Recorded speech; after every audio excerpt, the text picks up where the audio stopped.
नमस्कार दोस्तों, आप देख रहे हैं आपका पवित्र चैनल और मैं हूं आपके साथ राजेंद्र दुबे। आज कहते हैं कि कोई भी देश के अंदर कुछ चीज़ें ऐसी आपको दिखाई दे रही होंगी जिसकी वजह से काफ़ी लोगों में द्वंद्व फंसा हुआ है, काफ़ी लोग परेशान हैं। कुछ जनता इसके पक्ष में है, कुछ जनता इसके पक्ष में नहीं है। दोस्तों, आज हम बात करने वाले हैं यूसीसी के बारे में, जो कि एक बड़ा बहुत ही एक मुद्दा बना हुआ है और आज हर टीवी चैनल पे आपने देखा होगा इसके बारे में डिबेट होते जा रहे हैं। कुछ लोग चैनल पे नए आए हुए हैं, उनको पता नहीं है कि यूसीसी क्या है। यूसीसी का मतलब ये है दोस्तों, यूनिफ़ॉर्म सिविल कोड।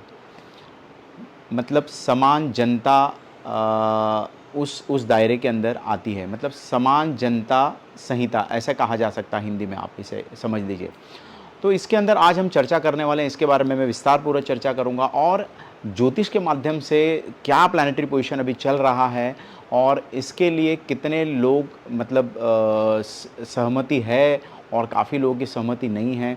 तो क्या कुछ ज्योतिष के ग्रह सपोर्ट होते हुए दिखाई दे रहे हैं या फिर इसके अंदर कुछ ना कुछ परेशानी आ जाएगा या ये होगा ही नहीं। ऐसे तमाम चीज़ों को लेकर के आज हमने सोचा कि इसके ऊपर एक ज्योतिष की व्याख्या करते हुए इस पे एक मुद्दा रखा जाए और आपको एक समझ में आ जाएगा कि ये जो यूसीसी का जो काफ़ी समय से परेशानी चल रही है, तो इसमें क्या कुछ रिज़ल्ट आने वाला है।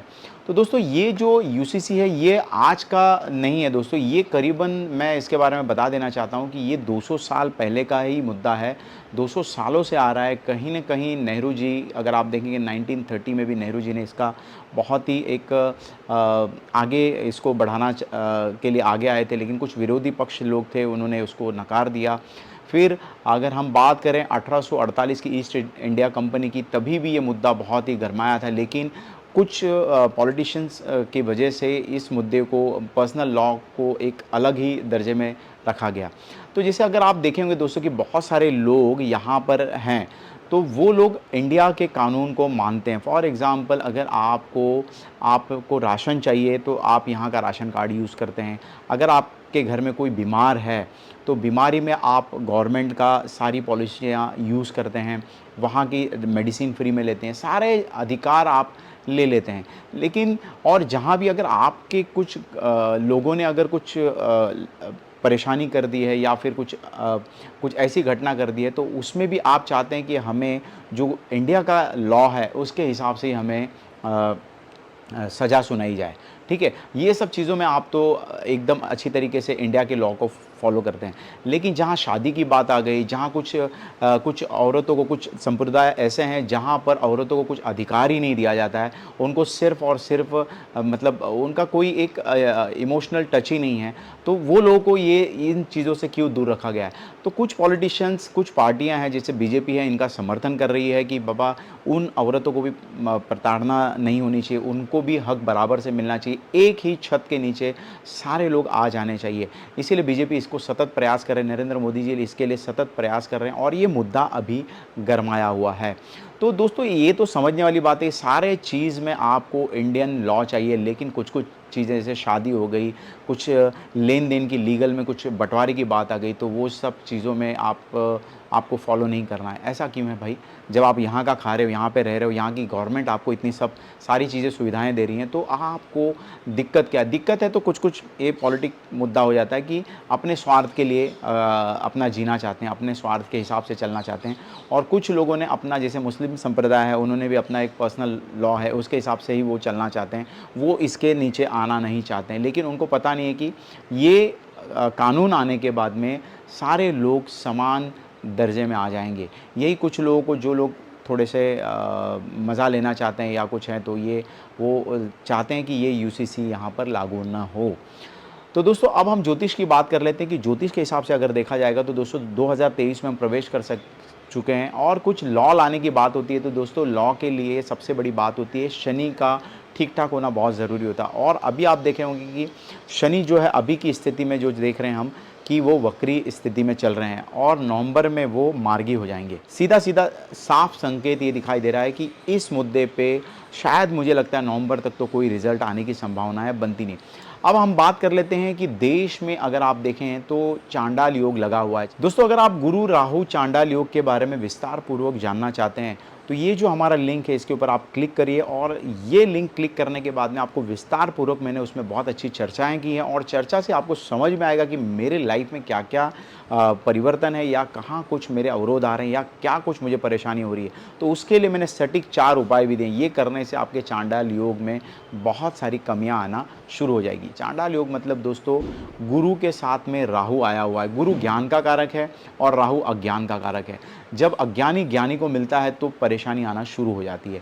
तो कहते हैं ना कि चांडाल योग लगा हुआ है। तो चांडाल योग अगर हम भारत की कुंडली देखें दोस्तों, तो वृषभ लग्न की बनती है, और वृषभ लग्न के हिसाब से तृतीय स्थान में चंद्रमा है हमारे।